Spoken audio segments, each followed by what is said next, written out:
La télévision nationale au sommaire de cette édition. Réalisation des infrastructures à la base.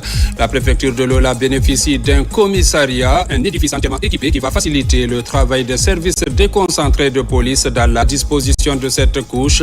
Une maison de jeunes et une école pour leur émancipation. Un geste bien apprécié par les populations. Signature de 2 conventions de financement au ministère de l'économie. Il s'agit du financement de la route inter-État avec le Sénégal et la réalisation de l'échangeur d'Anco 5. Ceci pour faciliter le mouvement des personnes et de leurs biens. C'est tout pour les titres. Une fois encore, bonsoir et bienvenue dans ce journal. Le président du Conseil national de transition a participé à la réunion des présidents tenue à Rabat. Lors de cet événement, Dr Dansa Kourma a développé la vision stratégique de la Guinée à travers le programme Simandou 2040, illustrant l'ambition du pays à s'imposer comme un acteur clé dans l'intégration économique de la région atlantique. Reportage Abdoulaye Diallo. Lors de cette part des défis énormes pour les pays africains, le président de l'organe législatif de la transition a mis l'accent sur la responsabilité collective des États africains à transformer la Guinée est le premier producteur mondial. Quel paradoxe. Le deuxième défi qui est extrêmement important, c'est tout ce qui est lié au transport que vient de Conakry, Londres. C'est un paradoxe également. Le commerce illégal des esclaves est aboli, mais le commerce illégal des matières premières reste et demeure. C'est l'occasion pour nous de changer les paradigmes en changeant de façon de voir. C'est l'unité qui permet de relever ces défis. Cette vision ambitieuse pour une Afrique unie et prospère devrait s'appuyer sur des projets concrets pour améliorer les conditions de vie des populations. Pour Dr Dansa Kourma, c'est un appel à l'action des pays africains à unir leurs forces pour transformer l'Atlantique en un espace de développement durable et de sécurité pour tous. Présentation des lettres de créance en Azerbaïdjan. L'ambassadeur Oumar Landé a été reçu par le président Ilham Aliyev, auprès duquel il est désormais officiellement accrédité. Ce pays d'Asie occidentale veut renforcer sa coopération bilatérale avec la République de Guinée. Plusieurs domaines sont ciblés, notamment la défense. Makeme Donzo pour le compte-rendu. C'est dans la plus grande solennité que le diplomate guinéen a été reçu au palais par le président de la République d'Azerbaïdjan. Après la cérémonie de remise de ses lettres de créance, l'ambassadeur Oumar Kandé a eu un entretien avec le président Ilham Aliyev, au cours duquel il était question de coopération. Des domaines comme la défense, la diplomatie ou encore l'énergie ont été abordés. Nous avons évoqué les actes de coopération, notamment dans le domaine de la diplomatie, dans le domaine de l'économie, dans le domaine de l'agriculture, de l'éducation et de la défense. Le président Aliyev s'est réjoui de la qualité de la coopération entre nos deux pays et a souhaité qu'on renforce cette coopération à travers des visites d'État, à travers l'implication des compagnies et des grandes entreprises de l'Azerbaïdjan dans le développement de la Guinée. Autre domaine qui intéresse le président de la République d'Azerbaïdjan, le programme Simandou et ses composantes. Le président Aliyev se dit séduit par cette vision de son homologue guinéen, le général Mamadi Doumbouya, et espère y prendre une part active pour son pays. Je lui ai ensuite présenté le programme Simandou 2040. Le président Aliyev s'est montré très intéressé par ce programme et a demandé à ce que je prenne immédiatement contact avec son ministre de l'économie pour voir dans quelle mesure l'Azerbaïdjan peut participer à ce grand projet. L'ambassadeur Kandé a 6 pays sous sa juridiction diplomatique. Il a déjà présenté ses lettres de créance en Turquie, en Ukraine, en Géorgie et en Azerbaïdjan. Prochaine étape, la Roumanie et la Bulgarie. Et puis le développement des infrastructures au cœur des priorités du chef de l'État général Mamadi Doumbouya. Dans l'arrière-pays, précisément à Lola, les services de police bénéficient d'un cadre idéal de travail. Le commissariat central de la localité a été inauguré ce matin en présence du Premier ministre, chef du gouvernement. Le nouveau local est construit et entièrement équipé par le gouvernement. Reportage Alpha Isiagaba, Souleymane Kondé. Au sud de la Guinée, la préfecture de Lola, elle est à plus de 1000 km de Conakry. Ce vendredi, une nouvelle infrastructure est inaugurée. C'est le commissariat central de Lola. L'ancien commissariat ne répondait plus aux normes.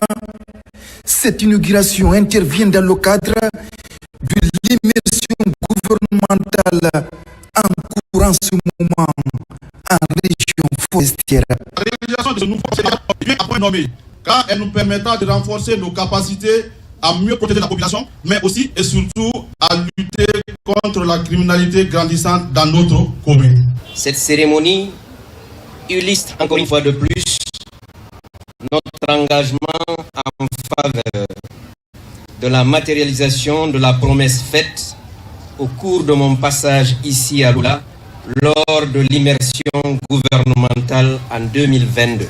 Ce nouveau bâtiment est le témoignage de l'engagement du chef de l'État et du gouvernement que vous dirigez pour une société plus sûre et plus paisible. Ce nouveau commissariat central de Lola vient ainsi offrir un véritable cadre de travail aux hommes en tenue noire dans cette partie de la Guinée. La réalisation de l'infrastructure cadre parfaitement avec la vision du président de la République, général Mamadi Doumbouya. La police est le corps qui est le plus en relation avec la population civile. C'est un honneur, au nom du président de la République, d'inaugurer cette belle bâtisse qui va conférer à la police de Lola une plus grande respectabilité qui fera que tous les citoyens de Lola seront fiers maintenant de dire que nous n'avons pas honte que les gens puissent venir nous rendre visite à notre commissariat central. Félicitations, monsieur le ministre de la Sécurité publique. Nos encouragements, parce que je sais que le travail est immense. On a beaucoup de choses à faire. Du courage. L'immersion gouvernementale va permettre au chef du département de la sécurité et de la protection civile de connaître des visuels les réalités des agents de police et de protection civile. Déjà, plusieurs activités sont planifiées par le ministre Bachir Diallo de la région de Nzérékoré. Toujours à Lola, la radio rurale a été inaugurée par le Premier ministre, chef du gouvernement. C'est la 38e radio rurale du pays. Son inauguration fait partie du programme de désenclavement médiatique initié par le CNRD. Plus de détails avec Thierno Ousmane Diallo. À l'extrême sud du pays, à Lola, le programme de désenclavement médiatique que déroule le ministère de l'Information et de la Communauté. Une radio communautaire inaugurée par le Premier ministre, chef du gouvernement, et qui jouera un rôle essentiel dans le développement socio-économique de cette préfecture frontalière au potentiel immense. Qu'elle est contente parce que depuis qu'elle vit à Lola, elle n'a jamais entendu parler de radio et aujourd'hui, si la radio est inaugurée, elle est vraiment contente. Tout Lola est couvert parce que dans les essais, nous avons reçu le feedback d'écoute de Fumbadou, de Léné, de Gama Berema, de Gama Konikoni. Cela veut dire que tout Lola est couvert. La commune urbaine, il y a même une bonne partie de Nzérékoré qui est aujourd'hui couverte. L'inauguration de la radio rurale de Lola marque ici un nouveau chapitre dans ce programme. On était obligé d'aller à Nzérékoré pour aller s'informer, pour aller donner des informations, pour qu'on communique. Mais grâce au président de la République, aujourd'hui, nous pouvons rester même à 2 mètres, 3 mètres et appeler ou venir d'ici et donner nos communications ou donner des informations pour qu'on puisse diffuser. Donc ça, c'est un grand pas pour la refondation. C'est un grand jour pour les habitants de Lola. C'est la fois que la préfecture de Lola bénéficie d'une radio rurale moderne. Le lancement de cette radio est l'expression éloquente de la volonté du chef de l'État, le général Mamadi Doumbouya et de son gouvernement, de faciliter l'accès des populations à l'information crédible et fiable. Cette radio de proximité doit œuvrer à la promotion de la culture de la paix et du vivre ensemble. C'est la première fois dans l'histoire de la radio rurale de Guinée que le gouvernement finance et inaugure 2 radios dans l'espace d'une semaine. Il s'agit de la radio de Sabdou Paradama et dans les prochains jours, les émetteurs relais dans les localités du pays. Cela pour agrandir la couverture du territoire national en radio et en télé. Également, une plateforme digitale sera créée pour permettre à nos ressortissants vivant à l'étranger de pouvoir suivre leur radio et écouter leur télé.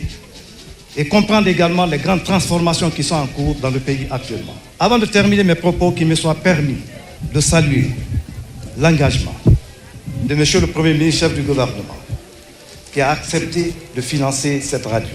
Elle a accepté de financer pour que cette radio puisse naître. Merci M. le Premier ministre, merci pour ce geste magnanime.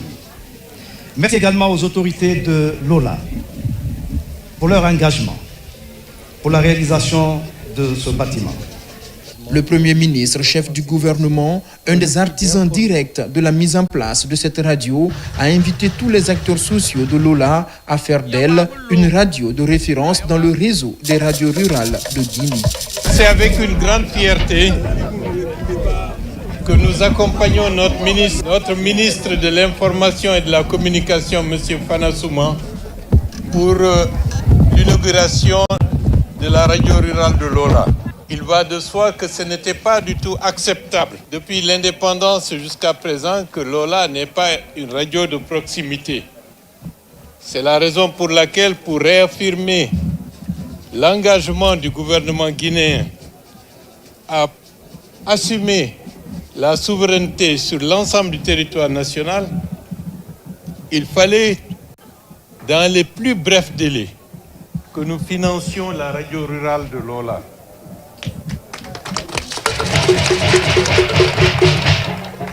Cet acte, c'est pour dire qu'aucun espace du territoire national ne doit être oublié par une présence soit des forces de défense et de sécurité, soit par une radio qui permet aux citoyens de la localité de savoir qu'ils vivent dans un pays qui s'appelle la République de Guinée et qu'ils sont des citoyens guinéens. La radio rurale de Lola émet sur la 93.1. Elle est la 38e radio rurale de la Guinée. À l'intérieur du pays, toujours l'Office national de formation et de perfectionnement professionnel poursuit son programme d'autonomisation. Près d'une centaine de femmes apprennent depuis hier les techniques améliorées de fabrication de l'attiéké, un aliment très consommé au sud du pays. La ministre de l'Enseignement technique s'est rendue sur le site. Question de voir les aspects liés à l'hygiène et à la sécurité. Le compte-rendu avec Moussa Komara. L'attiéké est une des recettes les plus prisées en Zérékoré. Mais la production est encore rudimentaire et reste dominée par les femmes. Il y a urgence de formaliser le secteur. C'est dans cette optique que le ministère de l'Enseignement technique, de la formation professionnelle et de l'emploi, à travers l'Office national de formation et de perfectionnement professionnel, a initié cette formation pour repousser les limites de ses productrices et les aider à maîtriser les bonnes pratiques hygiéniques. Avant, ils utilisaient le marigot. On leur a fait comprendre que ce n'est pas une technique assez hygiénique pour la consommation de la population. Donc maintenant, ils le font avec les forages les plus améliorés en termes de nettoyage du manioc à base. Elles sont plus d'une quarantaine au total pour garantir leur autonomie financière. De la production à l'emballage, toutes les étapes sont expliquées. Je leur ai appris comment éplucher le manioc, maintenir la propriété et les techniques de la cuisson. Cette formation 100% pratique va durer 10 jours. Une première pour la plupart des participantes qui n'avaient jusque-là les fondamentaux de la transformation du manioc en attiéké. Pour manque d'eau, on avait l'habitude de laver une fois, 2 fois, mais ici, c'est jugé dans la formation, ils ont jugé, il faut qu'on lave 3 fois. Cet espace d'apprentissage est privé. Les équipements de pilage et de compression du manioc sont démodés. Ces femmes passionnées de l'attiéké plaident pour l'industrialisation de la transformation pour une production à grande échelle.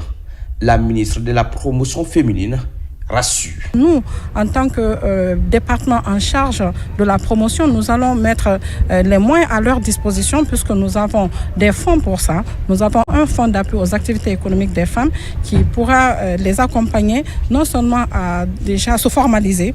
Quoique difficile, cette activité constitue la principale source de revenus pour de nombreuses femmes de foyers à Zérékouré. Aujourd'hui, aussi bien pour les productrices et les consommateurs, il y a nécessité de réorganiser le secteur pour une meilleure optimisation. Restons dans la région, à Guékédou. L'État et ses partenaires s'activent aussi dans la réalisation des infrastructures sociales de base. Dans la commune rurale de Nongoa, une série d'infrastructures scolaires et sanitaires viennent d'être inaugurées à Dawa Tongi, dénommé Village Santé Maternelle et Infantile. Ce projet est l'œuvre de Plan International Guinée en collaboration avec la Fondation Orange. Reportage Lancé Kamisoko. Une école primaire de 3 salles de classe, un poste de santé moderne et un forage manuel, c'est le fruit de la synergie d'action entre Plan International et Orange Guinée en faveur des communautés de Dawatongi dans la sous-préfecture de Nongoa à Guékédou. Dénommé Village Santé Maternelle et Infantile, ce projet a également doté ses infrastructures d'énergie solaire. Chère population, ces édifices sont réalisés pour le bien-être des femmes et des enfants en priorité, mais aussi l'ensemble de la population de Dawatongi, qui s'aligne à l'un des objectifs de notre organisation, qui est la promotion de la santé, de l'éducation inclusive. C'est pour donner vie à une communauté, c'est pour aider cette communauté. Donc nous, Fondation Orange Guinée, aux côtés de nos partenaires, nous sommes engagés à faire en sorte, en tout cas, que les populations, les communautés accèdent à leurs essentiels étant l'éducation, leur santé, et bien sûr l'opportunité qu'on peut leur offrir à travers des activités génératrices de revenus. Évalués à près de 2 milliards de francs guinéens, les bénéficiaires sont formés sur la gestion durable de ces infrastructures. À la population de Dawatongi, c'est de continuer à entretenir cette école, c'est de continuer à entretenir ce poste de santé, ces 2 bijoux qui sont offerts dans le cadre de la pérennisation de ces acquis. Il est facile de construire, mais difficile de ménager les moyens de construction. Et si l'homme a travaillé, il faut qu'il sache entretenir son travail. Sinon, ça ne mène à rien. Ces ouvrages qui sont ici aujourd'hui doivent être entretenus de la plus belle manière. 7e du genre en République de Guinée, l'inauguration de ce village orange est un moment de joie et de forte mobilisation des populations de Nongoa et environ.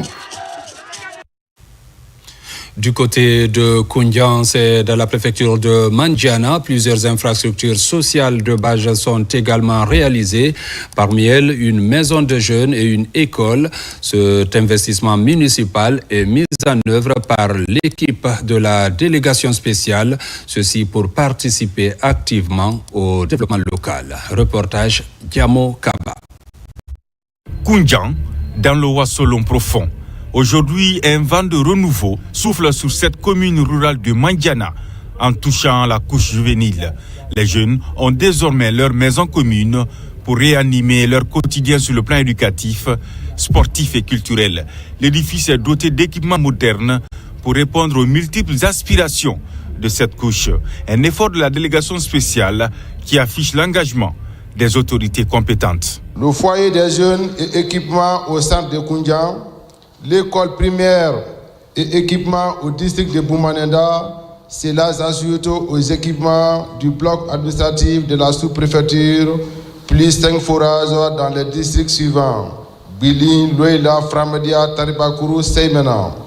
L'entretien et réparation des 2 salles de classe au lycée-collège, une salle de classe avec la direction à l'école primaire de Framedia, dans le front propre de la commune rurale de Koundian. C'est avec un grand plaisir que nous célébrons la remise de notre maison de jeu. Nous souhaitons exprimer notre sincère gratitude à chacun de vos efforts. Votre collaboration et votre dévouement ont été la pierre angulaire de cette réalisation. Dans le district de Bomanida, le plan de développement touche le secteur éducatif. Un bâtiment de 3 salles de classe sort de terre pour encourager l'apprentissage en milieu rural. Une action salvatrice bien accueillie au sein de la communauté, mobilisée pour apprécier cet autre jalon. Construire une école, quelque part, c'est dire que c'est fermer une prison aussi. Ça contribue à l'éducation des enfants, leur information, parce que ces enfants qui seront dans ces salles de classe, il y a des préfets parmi eux, des sous-préfets, des gouverneurs, des ministres. Donc c'est vraiment une joie qui m'anime. Nous remercions l'État pour ce don et nous nous engageons à scolariser nos enfants. À Loïla également, un nouvel acte est posé en faveur des jeunes. Ils vont pouvoir bientôt se rencontrer et échanger sur les opportunités susceptibles de changer leur vie. Les travaux du futur espace d'épanouissement sont lancés pour impliquer la nouvelle génération. Un développement participatif qui touche tous les domaines afin de traduire les enjeux de la refondation de l'État. Dans l'actualité encore, fin à Conakry des travaux de l'atelier préparatoire sur les examens nationaux en Guinée. Au terme de 48 heures d'intenses travaux, les acteurs du système d'évaluation de l'enseignement ont passé en revue tous les aspects liés à la bonne organisation des examens nationaux avant de dresser des fortes recommandations qui pourraient contribuer à crédibiliser davantage les évaluations. Le compte rendu avec Abdul Aziz Baldé. Au terme des 2 jours d'échange sur la bonne organisation des examens nationaux en Guinée, les cadres du MIPUA se quittent sur une note de satisfaction. Ces 48 heures ont permis aux participants de se pencher sur le contenu du dernier rapport, l'aménagement et la modernisation des centres d'examen et de correction avant d'aboutir à des recommandations fortes allant dans le sens d'un examen apaisé. Au niveau déconcentré, sensibiliser pour une meilleure adhésion aux innovations et aux réformes sur les examens. Faire l'état des lieux des centres d'examen et prévoir des mesures correctives. Respecter les critères de choix des centres d'examen. Prendre des sanctions contre tout manquement dans le processus, de l'inscription des candidats jusqu'à la proclamation des résultats. Regroupés autour de la Direction générale des examens et contrôles scolaires, ces cadres du niveau central et déconcentré s'engagent à tout donner pour garantir des examens plus transparents et inclusifs. Nous nous engageons ici pour que les examens plus 2025 soient mieux sécurisés, crédibilisés par rapport aux examens session 2024. Si nous réussissons à mettre ces recommandations en œuvre, je pense que les dégâts seront limités. La sensibilisation doit continuer. C'est maintenant le travail doit commencer. Il nous reste 4 mois. Il faut s'assurer que les programmes soient achevés et à temps et que les sujets qui seront choisis soient conformes au programme enseigné. Pour cette session 2025, l'implication du ministère de l'administration du territoire et de la sécurité est explorée pour assurer la protection des centres d'examen pour afin limiter les risques de fraude. Signature de 2 conventions de financement au ministère de l'économie et des finances. Je vous l'annonçais dans les titres. La première porte sur la construction de routes inter-État Guinée-Sénégal avec un financement de la Banque africaine de développement pour un montant de 41 millions de dollars. La seconde est un accord de prêt avec le Fonds cohésien pour le développement économique pour une enveloppe financière de plus de 35 millions de dollars. Elle servira à la construction de l'échangeur de Anko 5. Compte rendu Mamadi Gassama.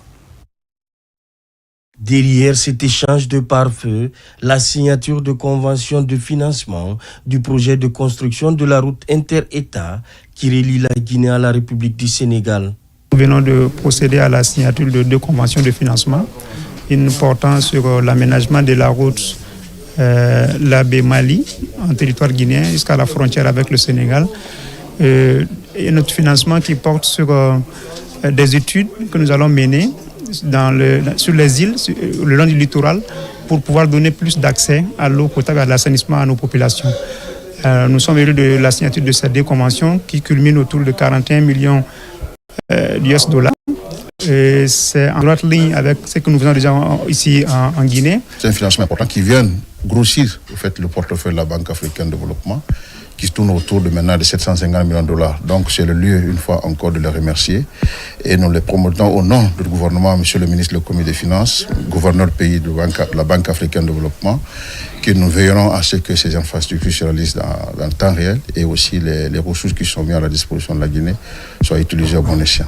Après la Banque africaine de développement, place à la mission du Fonds cohésien pour le développement économique. La rencontre porte sur l'accord de prêt du projet de construction de l'échangeur de Anko 5, y compris la transversale T4 Sangoya-Lambani. L'enveloppe financière s'élève à plus de 35 millions de dollars américains. Renforcement de capacité de 100 acteurs communaux de Kissidougou sur les techniques et outils de redevabilité sociale collaborative en matière de civisme fiscal et de transparence budgétaire. Il s'agit d'un appui à la mobilisation des ressources intérieures et au corps de contrôle en République de Guinée. Reportage Ibrahima Oulem Fofana. À Kissidougou, ils sont 100 acteurs locaux à apprendre les techniques de redevabilité sociale collaborative. Ces outils de civisme fiscal et de transparence budgétaire devraient permettre à ces cadres locaux de renforcer leurs compétences en matière d'engagement citoyen dans la surveillance des dépenses de cette commune urbaine.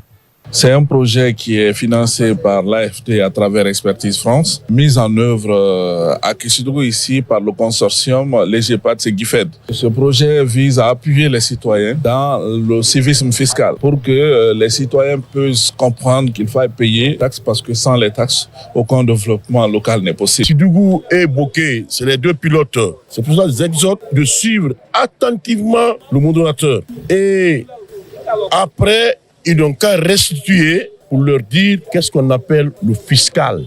Cette initiative est du Consortium Jeunes pour la paix et le développement en collaboration avec le Centre guinéen de formation et d'éducation pour le développement, Segifed. Cette formation est rendue possible grâce à l'appui technique d'Expertise France avec un financement de l'AFD.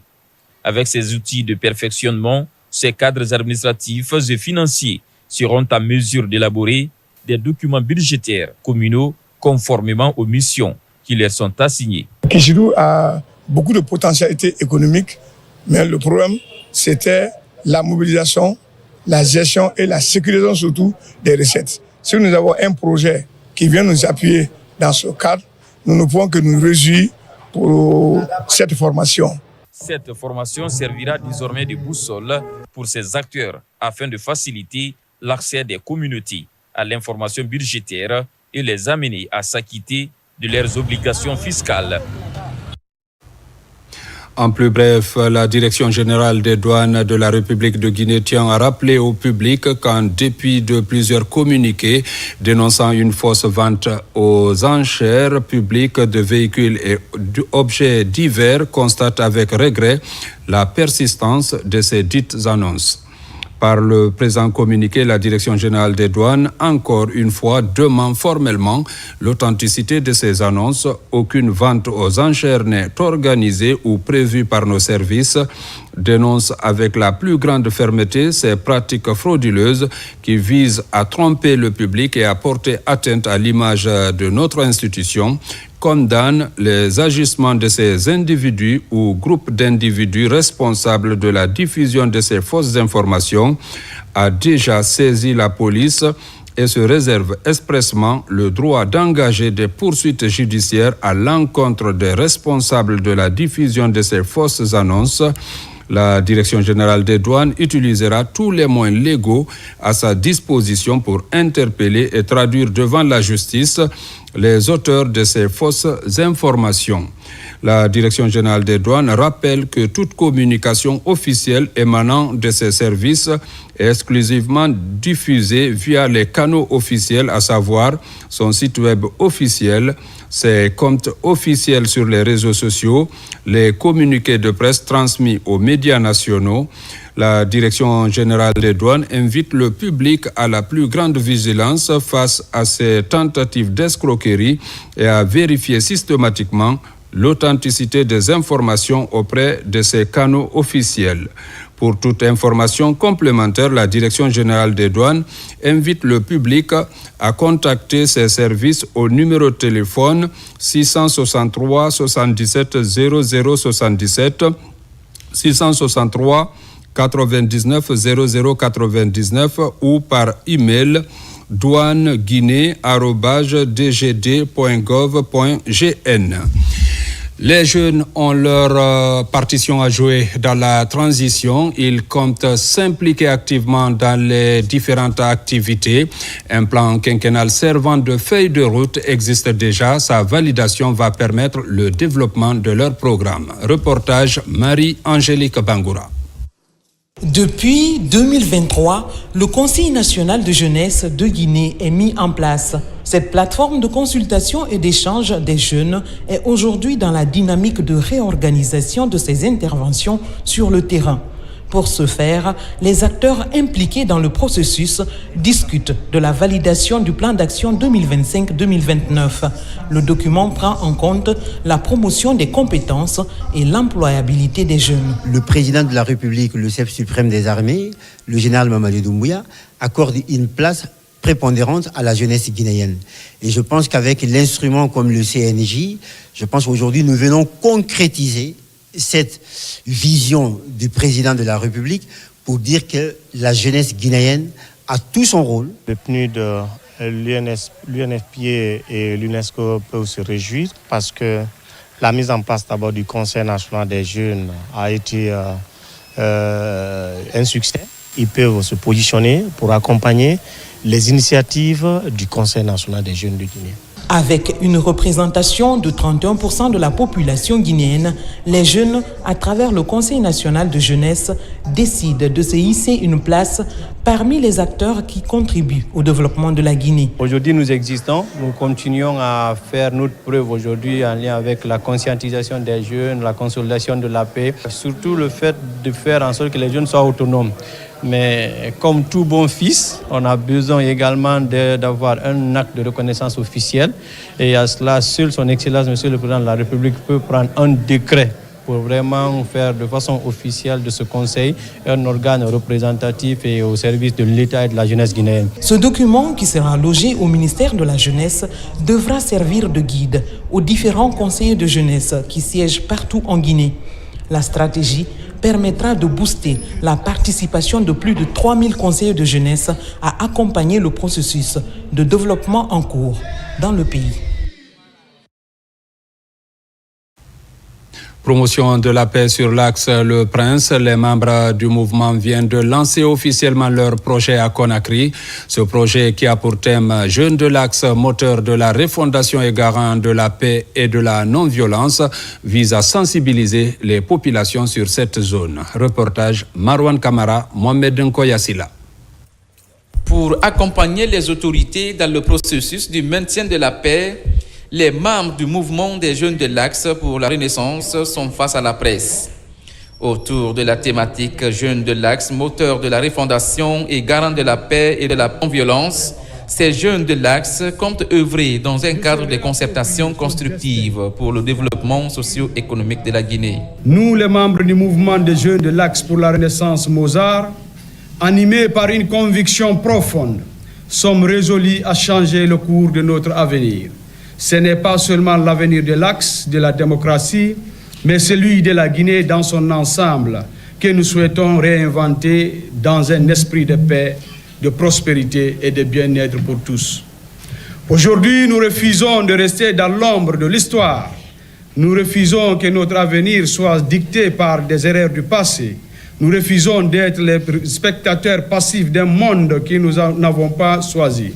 Nous affirmons avec force et conviction que la jeunesse de l'Axe ne sont ni les ennemis du CNRD, ni des instruments de déstabilisation, mais plutôt de véritables alliés dans le processus de refondation de notre nation. Le constat révèle que les jeunes de l'Axe sont souvent victimes pendant les mouvements sociopolitiques.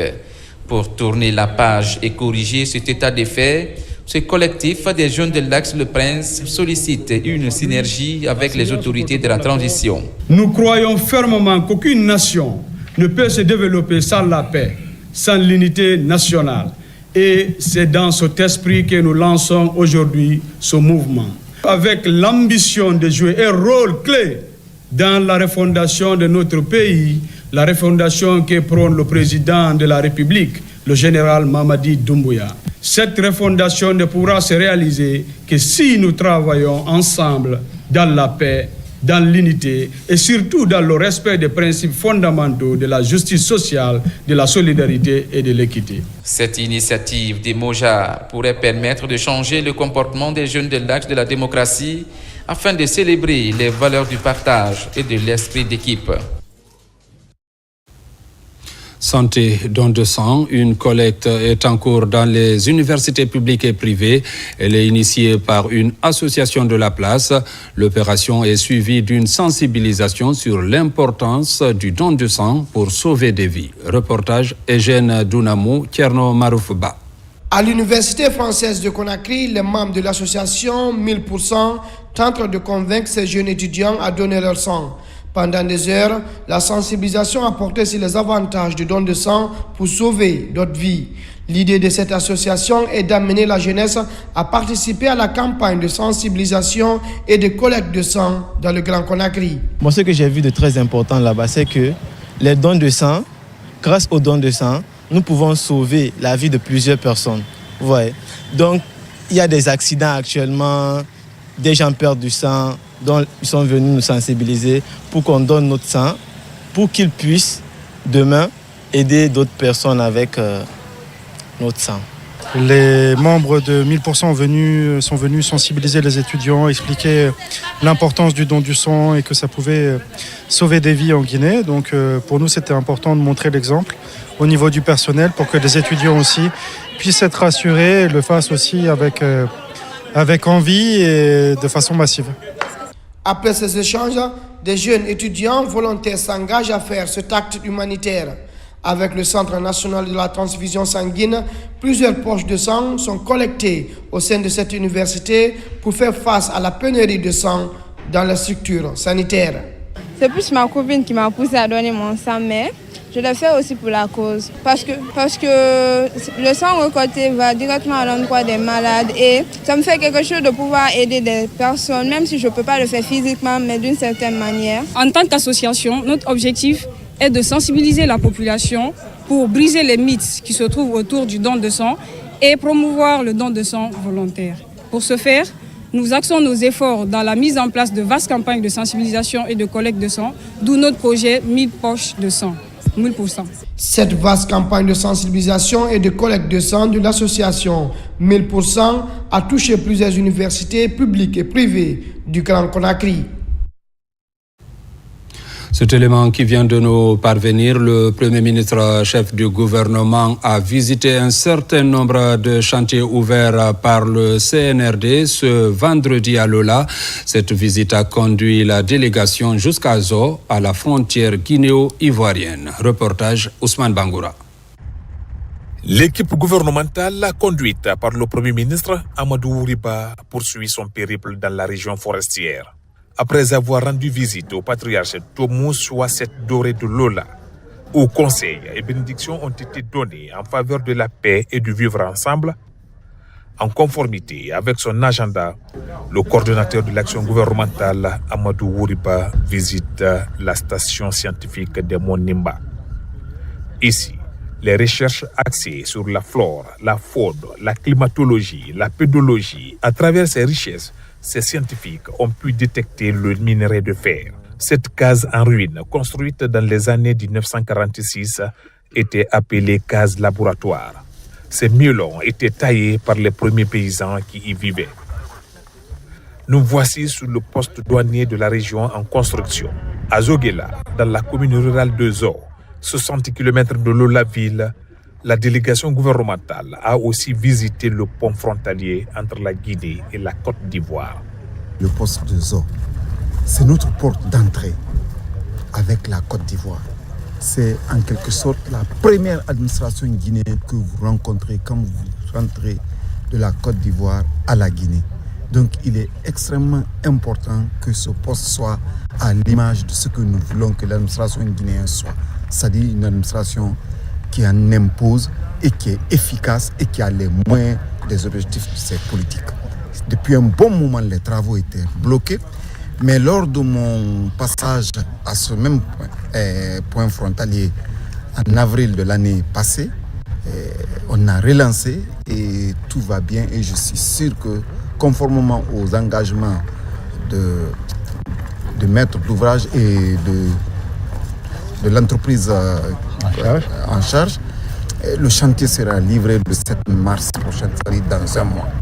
L'arrivée de cette délégation gouvernementale est saluée et appréciée à sa juste valeur par les habitants de cette partie du pays. D'où cette forte mobilisation, animée par l'orchestre Le Nimbazaz de Zerkoy. Nombreux chantiers ouverts par le CNRD sont visibles, comme ici, le village artisanal de Lola en chantier retient aujourd'hui l'attention des autorités. Nous avons commencé en septembre 2022. Tel que vous voyez, nous sommes à peu près à 60% des exécutions. Alors, le décaissement financier à 22%, ce qui fait que le chantier est arrêté. On a un problème de décaissement réel. Nous sommes en déficit avec les fournisseurs et nous demandons de faciliter le décaissement pour que nous continuions à travailler. Vous avez vu que le site est assez grand. Il y a au moins 13 infrastructures bâties sur ce site. Il y a eu 10 mois de travaux intenses. Après, les travaux ont été en fait stoppés. Et nous avons repris les choses en main.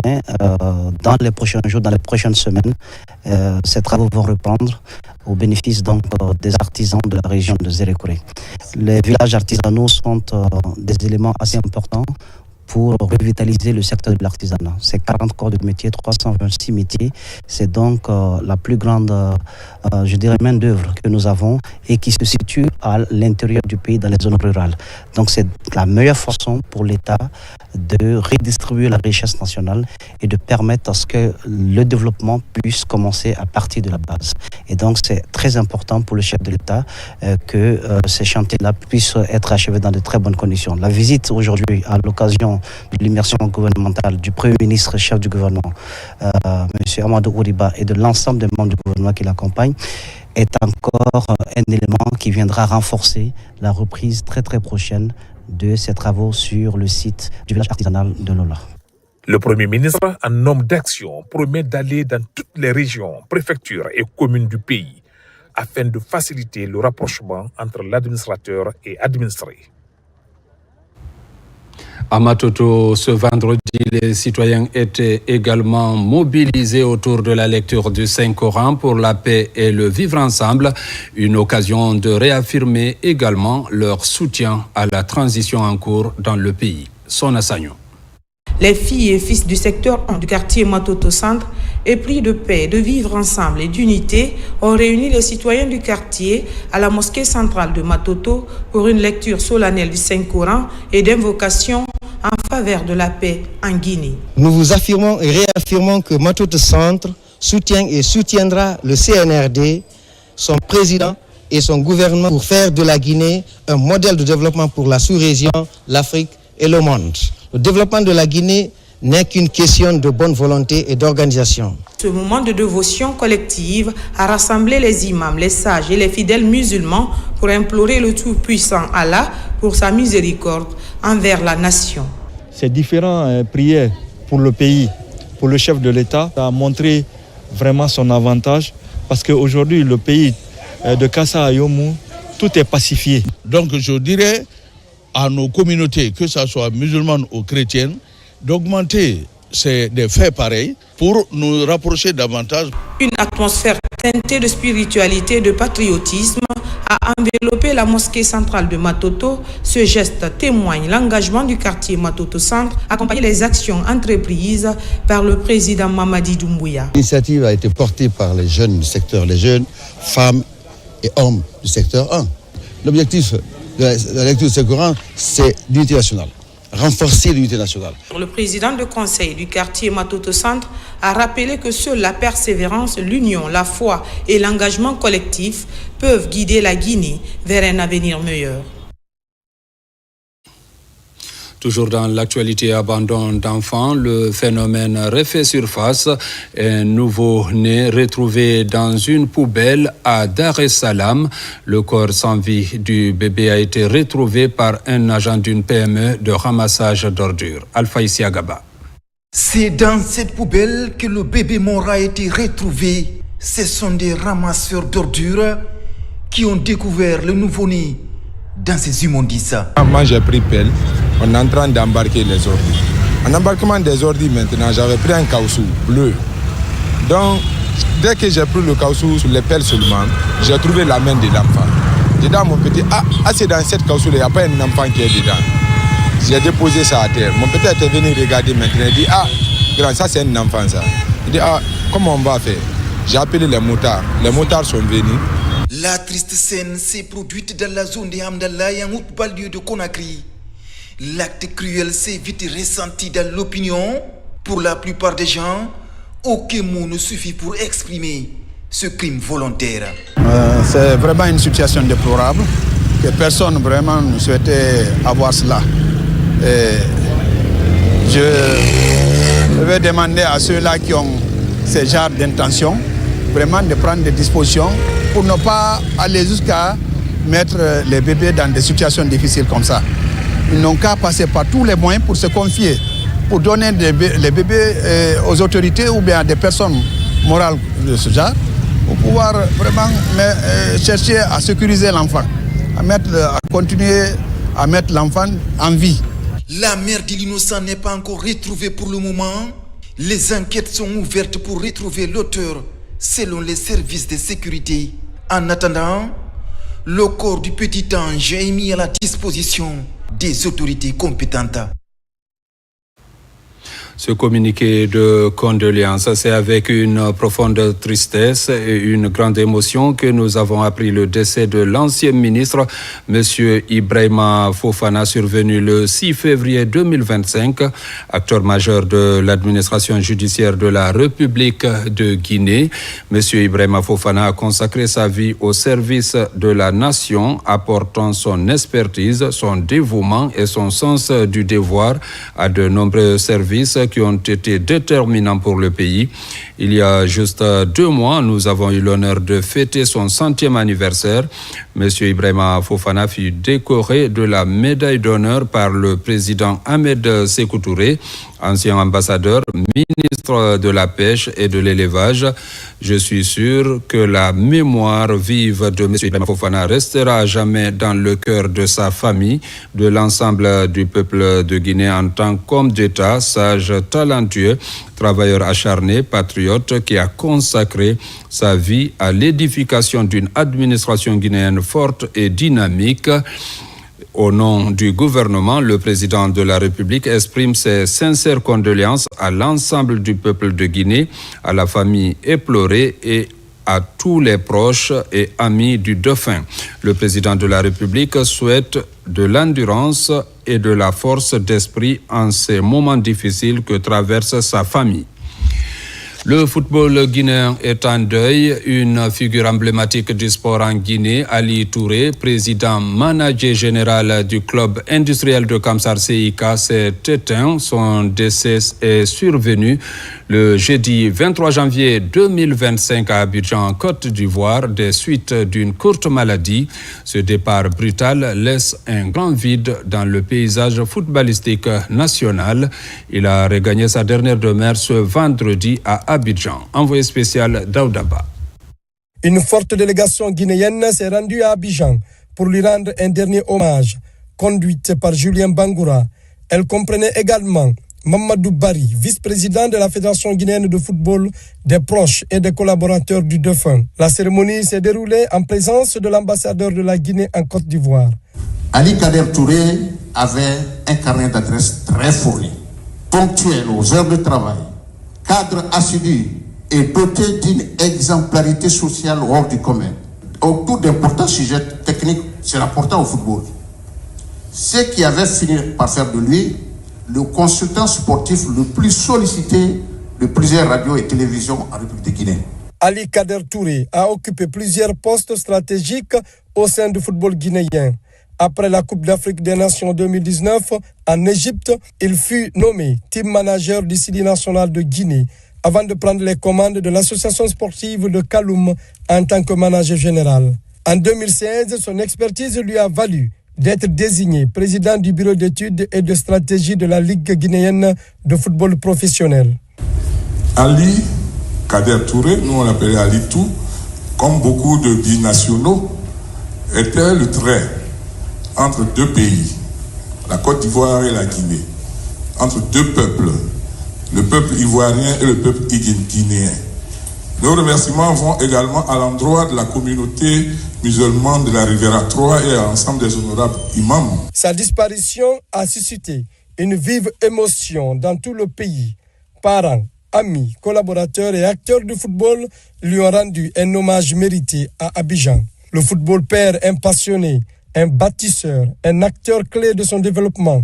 Feu Ali Kader Touré repose en paix au royaume du silence. Amen. Paix à l'âme de l'illustre disparu. Mesdames, Messieurs, c'est la fin de cette édition. Merci de l'avoir suivi. Et surtout, retenez que la Guinée est notre paradis, terre de richesse, d'innovation. Suite de programmes sur la télévision nationale.